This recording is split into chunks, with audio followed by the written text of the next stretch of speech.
Yes. আসসালামু আলাইকুম। তো আজকে এই ভিডিওতে আমরা দেখার চেষ্টা করব হচ্ছে কিভাবে আমরা হাগিং ফেস এবং অন্যান্য যে ওপেন সোর্স লাইব্রেরি গুলো আছে সেগুলো ব্যবহার করে ফ্রিতে আমরা আমাদের এলএলএম মডেলগুলোকে ট্রাই এবং টেস্ট করতে পারি এবং বিভিন্ন প্রজেক্টে এগুলোকে এঙ্গেজ করতে পারি। এবং আজকে ভিডিও শেষে আমরা দেখব যে কিভাবে আমি আমার একটা প্রজেক্ট করেছি, সেটা হচ্ছে একটা র্যাক প্রজেক্ট, এবং সেখানে আমি কিভাবে ওলামাকে ইউজ করে বিভিন্ন মডেল ইউজ করে আমরা একটা র্যাক করেছি, যেখানে হচ্ছে একটা পিডিএফ থেকে আমরা প্রথমে ভেক্টরাইজ করতেছি এবং সেখান থেকে আমরা মডেলের মধ্যে চ্যাটবটের সাহায্যে সেই পিডিএফ ইনফরমেশনগুলো আমরা বোঝার চেষ্টা করতেছি। এটা হচ্ছে সেই গিটহাব রিপোজিটরি। তো এটা শেষে দেখবো। আপাতত আমরা যদি আমাদের বেসিক যে ইনফরমেশন সেগুলো যদি বোঝার চেষ্টা করি। তো আজকে ভিডিওতে আমরা কি দেখবো? আজকে ভিডিওতে আমরা দেখবো হচ্ছে হাগিং ফেস ইকোসিস্টেম, এবং এখান থেকে কিভাবে আমরা বিভিন্ন রকম এলএলএম মডেলগুলোকে আমরা ইউজ করতে পারি। তো হাগিং ফেস জিনিসটা কি? হাগিং ফেজ হচ্ছে, আমরা যদি আমরা যারা কোডিং করি তারা জানি যে আমরা গিটহাবে আমাদের সকল ধরনের কোডগুলো হোস্ট করি, তাই না? তো হাগিং ফেজ হচ্ছে মেশিন এলএলএম মডেলগুলোর জন্য এক ধরনের ডাটা সেট, যেখানে হচ্ছে বিভিন্ন রকম মডেল যারা তৈরি করে তারা তাদের একটা ভার্সন সেখানে দিয়ে রাখে, যাতে আমরা সেগুলোকে ট্রাই করতে পারি, এবং সেখান থেকে তারা যাতে ফিডব্যাক নিয়ে তাদের প্রজেক্টগুলো আরো ডেভেলপ করতে পারে। তো আমরা যদি ওয়েবসাইটটা ভিজিট করি, এটা হচ্ছে সেই লিঙ্ক। দেখি তো।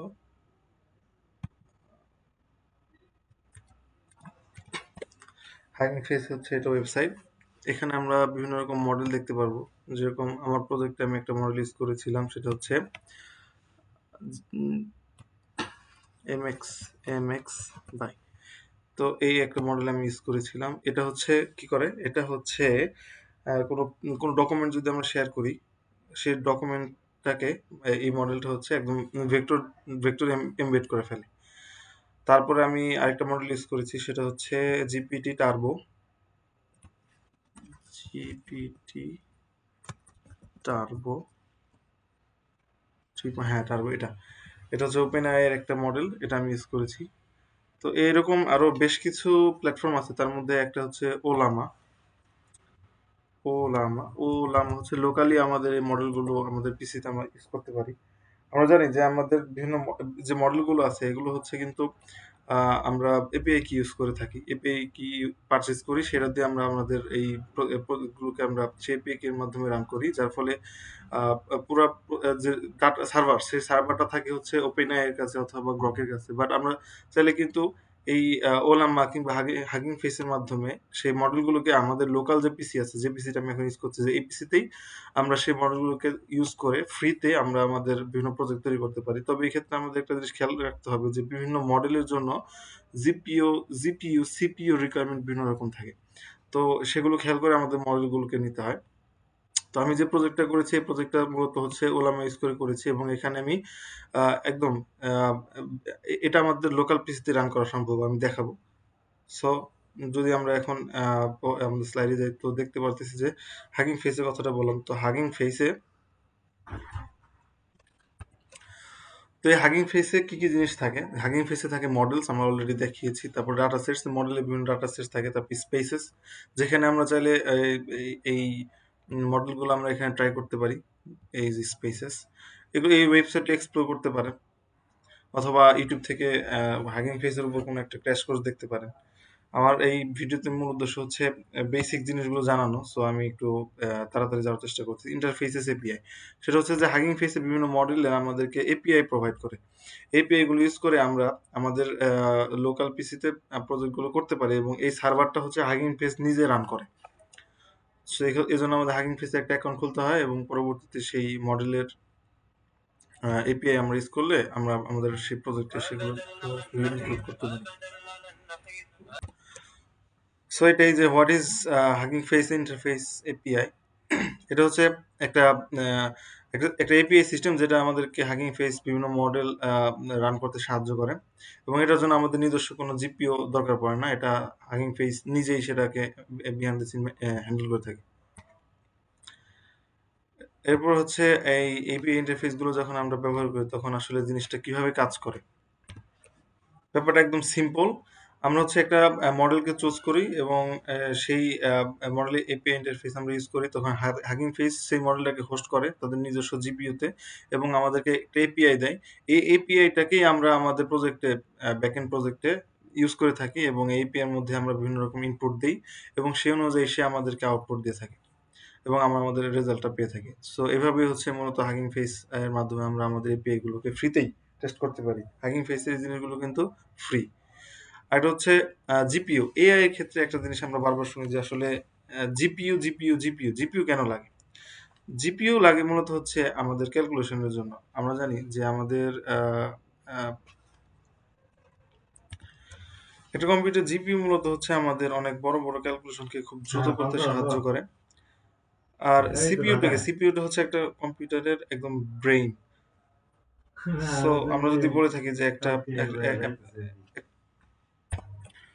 তো সিপিইউ হচ্ছে সেন্ট্রাল প্রসেসিং ইউনিট। এটা হচ্ছে আমাদের কম্পিউটারের মেইন ব্রেন এবং এটা হচ্ছে আমাদের কিছু কাজকে খুব দ্রুত করতে সাহায্য করে। যেমন ধরেন আমাদের কোনো একটা অ্যাপ ওপেন করতে হবে অথবা অপারেটিং সিস্টেমকে রান করতে হবে অথবা কিছু ক্যালকুলেশন করতে হবে। এটাকে আমাদের দ্রুত করতে সাহায্য করে। বাট জিপিইউটা কি করে? আমাদেরকে একাধিক কাজ একসাথে খুব দ্রুত করতে সাহায্য করে। হ্যাঁ। সো সিপিইউটা হচ্ছে আমাদের কম্পিউটারের মেইন কোরের কাজ সব নিজে করে। বাট যখন অনেকগুলো কাজ একসাথে তার উপর আসে, তো তার ক্যাপাসিটিটাও মানে বেড়ে যায়। যার ফলে তার মধ্যে বটলনেক তৈরি হয়। আর জিপিইউ থাকলে কি হয়? জিপিইউ থাকলে তখন এই সিপিইউ এতগুলো কাজ সম্পূর্ণভাবে নিজে হ্যান্ডেল করতে পারে। আর আমরা জানি যে যখন একটা এলএলএম মডেল কোনো একটা ওয়ার্ড প্রিডিক্ট করে বা সে তার সিস্টেমে যখন কাজ করে তখন তাকে অনেকগুলো জিনিস একসাথে ক্যালকুলেট করতে হয়। তারপরে সে আমাদের জন্য প্রপার আউটপুটটা নিয়ে আসে। তো এক্ষেত্রে আসলে জিপিইউটা আমাদের জন্য খুবই প্রয়োজন হয়ে দাঁড়ায়। সিপিইউ তখন একা এই এআই এর সম্পূর্ণ কাজটাকে হ্যান্ডেল করতে পারে না। এখন প্রশ্ন হচ্ছে যে কি আমরা কোনো মডেলকে কি তাহলে সিপিইউতে রান করতে পারবো না? এর উত্তর হচ্ছে যে হ্যাঁ, আমরা আমাদের সিপিইউতে কিছু কোয়ান্টাইজড বা ছোট ভার্সন যেগুলো এলএলএম মডেল আছে সেগুলো আমরা চাইলে রান করতে পারবো। সেগুলোতে আমরা বেশ কিছু কাজও করতে পারবো। যেরকম দেখা গেছে যে text classification, question answering, basic text generation এই সকল কাজ আমরা ওই সকল মডেল দিয়ে করতে পারবো। এগুলোর মধ্যে কি, কি আছে? যেমন DistilBERT, TinyLlama, GPT-2 small, Mistral 78 এগুলো। এখন হচ্ছে কোনো আমরা আমরা অনেক সময় শুনি যে একটা এলএলএম এর কোয়ান্টাইজড মডেল আছে। কোয়ান্টাইজড মডেল বলতে আসলে আমরা কি বুঝি?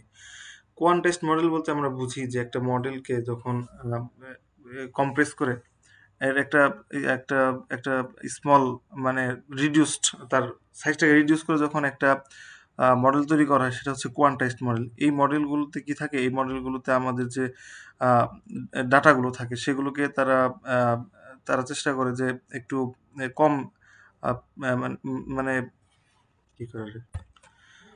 কোয়ান্টাইজেশনটা মূলত হচ্ছে কোনো একটা আ এই মডেলকে ফাস্টার করার জন্য তার সাইজটাকে লাইটার করা হয় এবং তার মধ্যে অ্যাকুরেসিটা একটু কমায় দেওয়া হয়।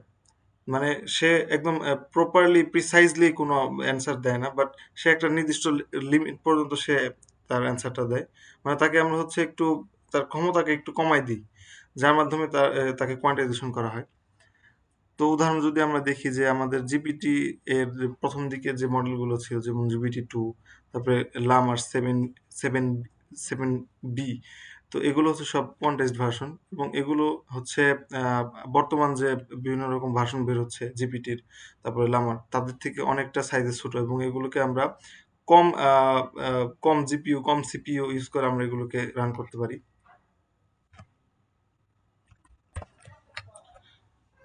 এবার আমরা জানবো হচ্ছে আমরা অনেক সময় শুনি যে একটা মডেলকে মিলিয়ন প্যারামিটারস বা বিলিয়ন প্যারামিটারস এর মাধ্যমে ট্রেন করা হয়। তো এই মডেল প্যারামিটারস বলতে আসলে কি বোঝায়? একটা মডেলের প্যারামিটারস বলতে বোঝায় যে একটা মডেলকে যখন ট্রেন করা হয় সেই ট্রেনিং প্রসেসে তাকে যে ধরনের ডাটা, রুলস অথবা বিভিন্ন রকম ইনফরমেশন দেওয়া হয় সেগুলোকে আমরা বলতে পারি তার প্যারামিটার। মানে এগুলোকে একটা নিউমেরিক সিস্টেমে স্টোর করা হয় এবং এই পরবর্তীতে এই ইনফরমেশন গুলো যেগুলো তাকে ট্রেন করা হয়েছে এগুলোকে বলা হয় প্যারামিটার। আর এ থেকেই আমরা বুঝতে পারতেছি যে মডেল যত বেশি প্যারামিটারের ডাটা দ্বারা ট্রেন করা সেই মডেলের মধ্যে ইনফরমেশন বা সেই মডেলের ক্যাপাসিটি তত বেশি ভালো। এই প্যারামিটার উপর ভিত্তি করে অনেক সময় মডেলকে বলা হয় লো সাইজ মডেল বা হাই সাইজ মডেল। যেরকম অনেক মডেল গুলো আছে যেগুলোতে ৭ থেকে ১০০ মিলিয়নের ভেতরে প্যারামিটার দ্বারা ট্রেন করা হয়েছে। আবার অনেক আছে যে আ বিলিয়ন প্যারামিটার দ্বারা তাদেরকে ট্রেন করা হয়েছে। তো যেগুলো হচ্ছে এই কম প্যারামিটার দ্বারা ট্রেন করা হয়েছে সেগুলোকে আমরা চাইলে খুব সহজেই সিপিইউ বা কম RAM, কম সিপিইউর মাধ্যমে আমরা সেগুলোকে রান করতে পারি। মূলত হচ্ছে ১০০ র নিচে যে প্যারামিটারের মডেলগুলো আছে সেগুলোকে আমরা চাইলে সিপিইউর মাধ্যমে ২ থেকে ৪ জিবি RAM এর মাধ্যমে আমরা এগুলোকে রান করতে পারি লোকালি। অনেক সময় অনেক মডেলের শেষে তার যে প্যারামিটার সেটা মেনশন করা থাকে। যেমন আমরা যদি একটা মডেলের কথা দেখি যে Mistral 7 বিলিয়ন। এখানে এই 7 বিলিয়ন, 13 বিলিয়ন, 70 বিলিয়ন বলতে কি বোঝায়? এখানে বোঝায় যে এই মডেলটাকে ১ থেকে ৭ বিলিয়ন প্যারামিটার দ্বারা ট্রেন করা হয়েছে এবং এটাকে লাইট ওয়েট যেকোনো ধরনের কম্পিউটারের মধ্যে আমরা এটাকে রান করতে পারবো। একইভাবে পরবর্তী ১৩ বিলিয়ন থেকে 30 বিলিয়ন যে মডেলগুলো আছে এগুলো হচ্ছে মিড সাইজের। এগুলো রান করার জন্য আমাদেরকে আ মোটামুটি লেভেলের জিপিইউ দরকার পড়বে এবং এর উপরে যে প্যারামিটারের মডেলগুলো আছে সেগুলোকে রান করার জন্য আমাদের হেভি পাওয়ার দরকার। হেভি আ আ সিস্টেম দরকার। তাছাড়া আমরা সেগুলোকে রান করতে পারব না। যত বেশি প্যারামিটার হবে তার মধ্যে বেশি ডাটা দ্বারা ট্রেন করা হবে সেটা তত বেশি প্রিসাইজ হবে, তার আউটপুট তত ভালো হবে এবং তাকে রান করার জন্য তত বেশি শক্তিশালী সেটআপ দরকার পড়বে। অন্যদিকে যে মডেলের প্যারামিটার যত কম সেটা তত সহজে তত কম কষ্টের সেটআপে তত কম প্রিসাইজলি সে কাজ করবে। তো এই বেসিক জিনিসগুলোই আজকে ভিডিওতে আসলে জানানো ছিল। এখন হচ্ছে আমরা দেখব যে কিভাবে আমরা আমাদের লোকাল মেশিনে এই প্রজেক্টটা যেটা হচ্ছে একটা র‍্যাক প্রজেক্ট, এটাকে লোকাল মেশিনে আমরা ফ্রি আ মডেল ইউজ করে এটাকে আমরা লোকালি রান করতে পারি। তো এর জন্য ১ম এ হচ্ছে আমি এই কোডটাকে ক্লোন করে নিবো। আমি একটা ফোল্ডারে যাই এবং এখানে আমি এটাকে সুন্দর করে ক্লোন করি।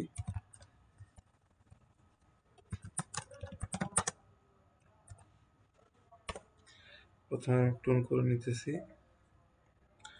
তো ক্লোন করা হয়ে গেছে। এখন এটাকে আমি ওপেন করব।